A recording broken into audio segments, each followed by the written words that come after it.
Hello everyone and welcome!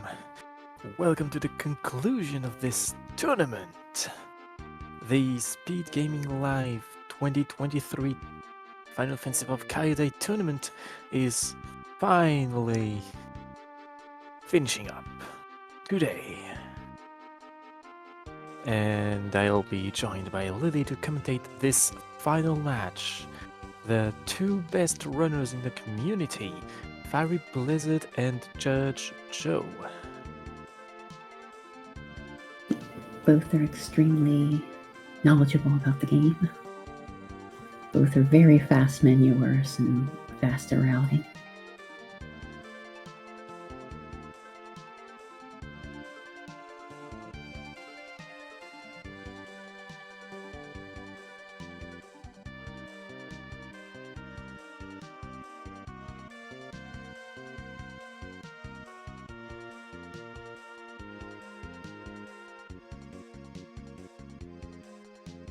Should see the countdown start any moment.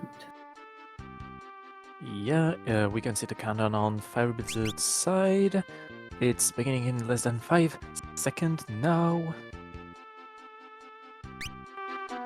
And so it starts.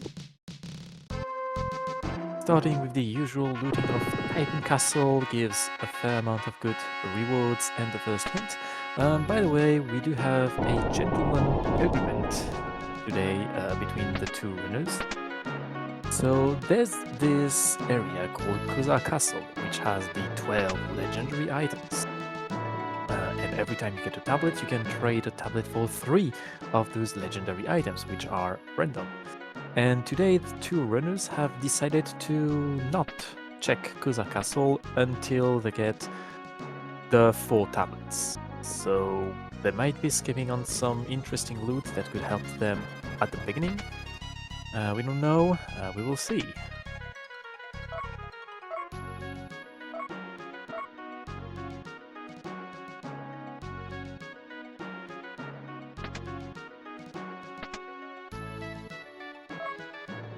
We already have Cure 3, that's nice if you need healing.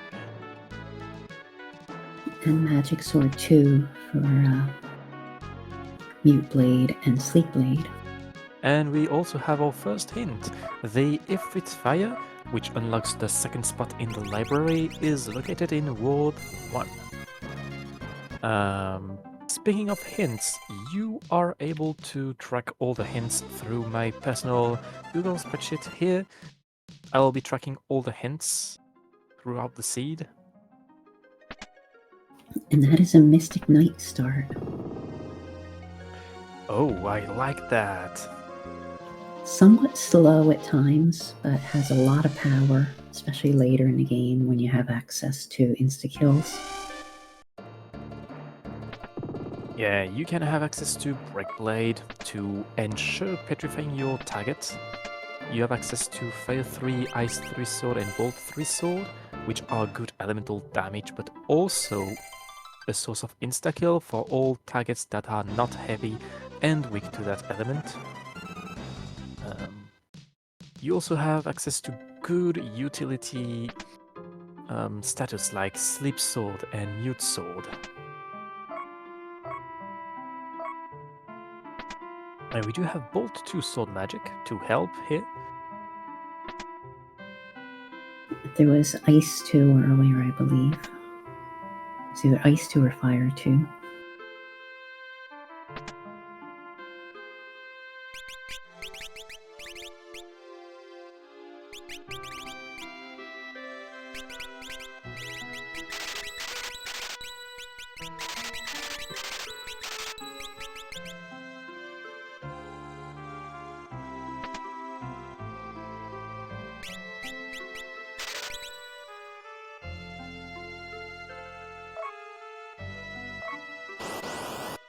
Okay, the Fire first is monster in the box. selling everything.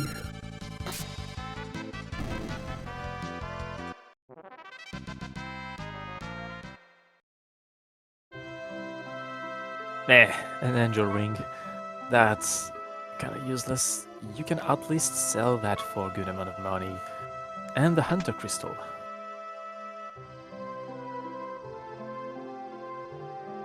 I don't think anyone is going to complain about the Hunter Crystal. Was this Nothing Mountain in the With Mountain Path. Yeah. So Nothing Mountain, which can either be Magus' spot in World 1 or Bahamut's spot in World 3. Which would then require the Mirage Radar. We don't know, we will have to find out later.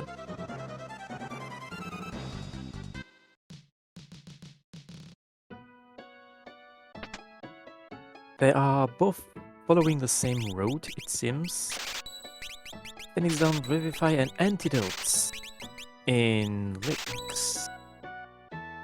And with that Angel Ring they got, that's 25,000 gil just for that, selling that one item. So basically, Licks, you have everything you need for a potential chemist mixer in Licks. You have Phoenix Down, Antidotes, Revivify, you have everything you need for the endgame. Looks like we also have Mute Sword and Sleep Sword in the same shop. As well as Chote, if you get summoned.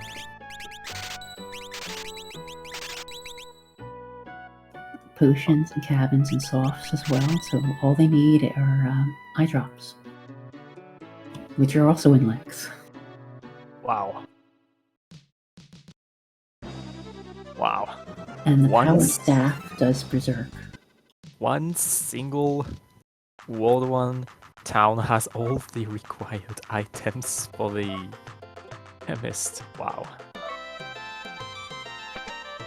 We're just missing the elixirs and, well, mating kisses, and the 3 items that are only usable through mixing, which are Dragon Fangs, Dark Matter, and Turtle Shells.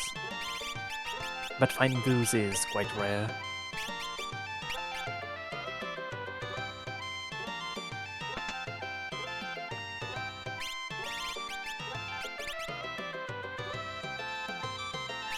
Moon Edge is a very solid early game sword, but the downside is it is not compatible with Magic Sword from Mystic Knight.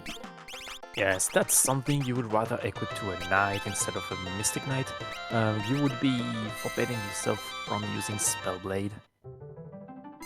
But it's a decent source of damage. You use MP when you attack, and it guarantees a crit.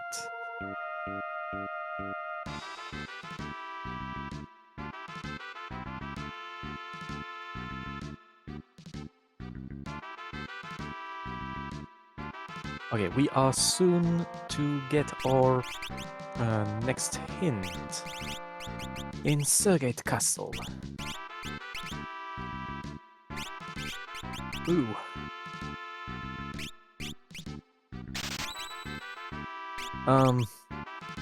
Bal Castle has the Elder Branch, so Bal Castle could either be Abductor's spot in World 2, which is an open check, or Odin's spot, accessible in World 3, which is also open, but only once you get access to World 3. So after you beat X-Death in its castle in World 2. And the Bard Crystal was in Surgate Castle as well. I like the Bard. And to be honest, even if we use it for an endgame strat, I prefer to use the Bard over the Chemist. And I also love to use the Bard outside of the endgame, like if we get Apollo Harp or something. Plus Love Song can shut down so many enemies. Yes, Love Song has the same properties as the Stop Time magic spell. And it can work against many tough bosses. Like you could use the Love Song on Bahamut, and that makes the fight so much easier, considering Bahamut is level 99. Shote is another one that is strongly affected by it. So Moore has a White Suit versus Sage Staff. Yeah, definitely pick up the Sage Staff. This is a gross early game boss. Yes.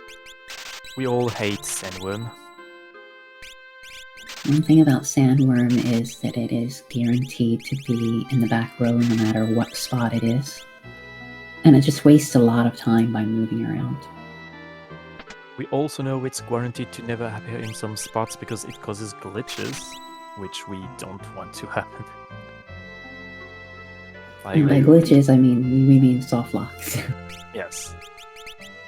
And that is a one-shot. Oh, that's a Berserker crystal, so we could set up a Berserker, depending on if we find a good bow or not. We also have another hint. That's Ancient Library is Path to the Void, which could be either the third spot, where you find Ifrit, or the second spot where you find Biblos, which is unlocked once you get the Ifrit's Fire, which we also know is hinted in World 1.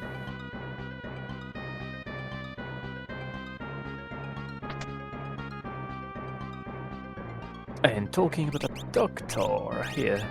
So it's an ice boss, it can be insta-killed many ways, but here we don't have insta-kills yet, so yeah, we have to use brute force. And considering we had to skip the first boss location because it was Sandworm, well, we are missing levels, but Conjure Shot worked, second try after Golem. That's nice. And shout out to Windfox present here to track the items while we are busy commentating. Shout out to the entire community for all the volunteering there was in those many matches. And his rewards are just the control ability, which is decent, but... I mean, control is useful if you need money, because you could control prototypes and farm dark matters to resell, or if you need dark matters to use death potions. But otherwise, in the current meta, it's not really useful.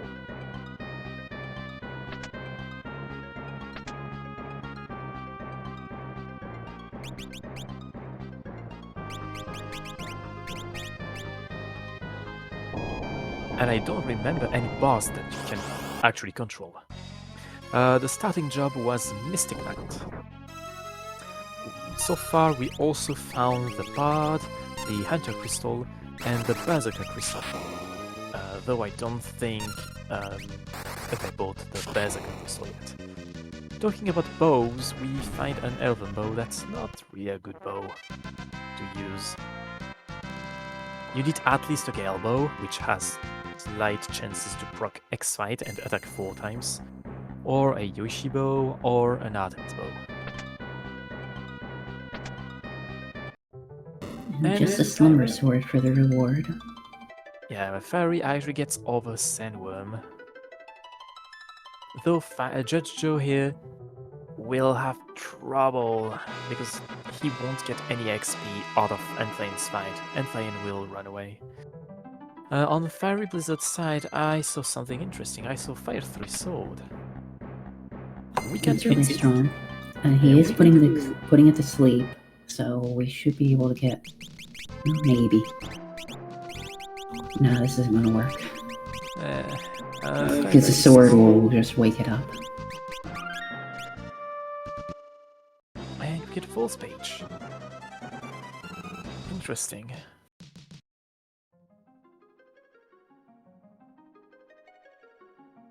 And Fairy is now going to follow the same path.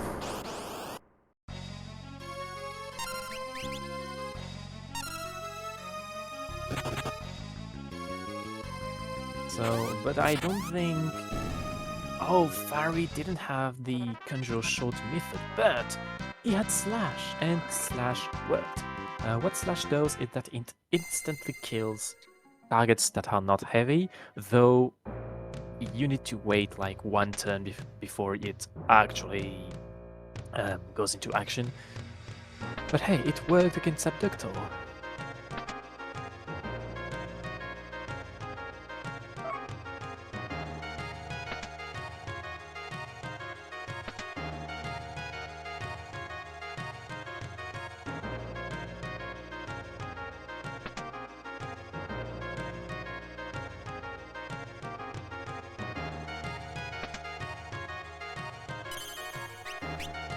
We'll see if it is this North Mountain or the second North Mountain after Joe's check.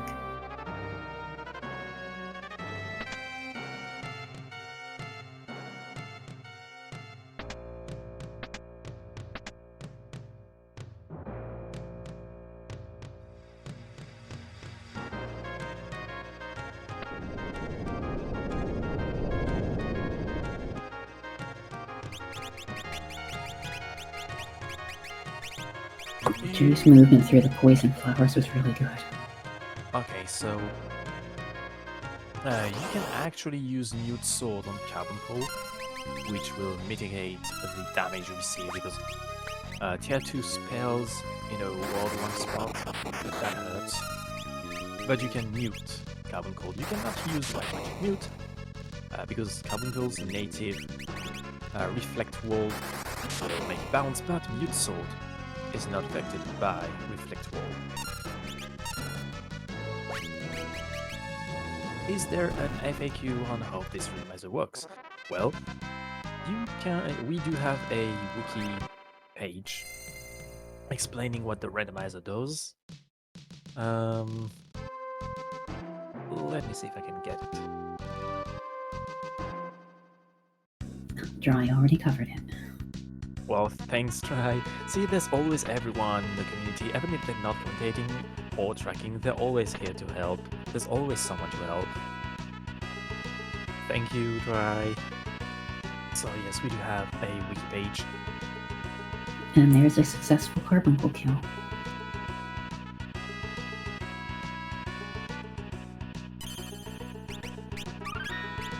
Submarine Key.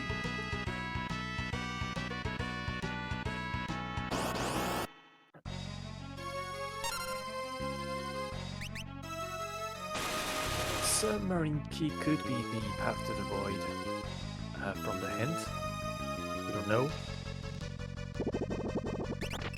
Subkey is often required due to how many checks it locks, like Fire Tower in World 2, Falls in World 3, Trench in World 3, Sunken Walls in World 3. Yeah. Joe's coming back for revenge on Sandworm.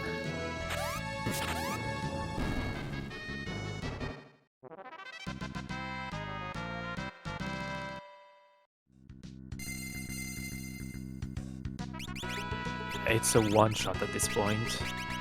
Demon Eye petrifying one of the holes. Nice.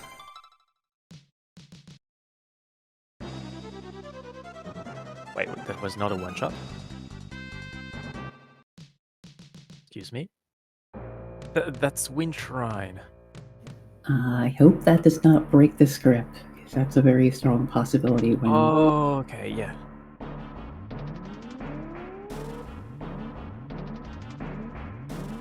While Fieryblizzard is checking the catapult. That's something we don't often see, like catapult that early. Without any... That's a trademark of Fieryblizzard, though. Yeah. That's also something I liked to do when I was still playing, is checking catapult and instantly check the Black Dragon Forest, Crescent, and Lonka Meteor.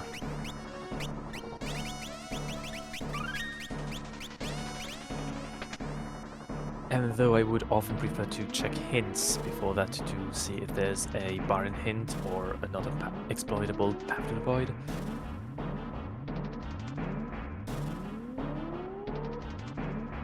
It's also very annoying if you have a barren aerial location hint, but you still have to do catapult to unlock a path to the void Lonka Meteor.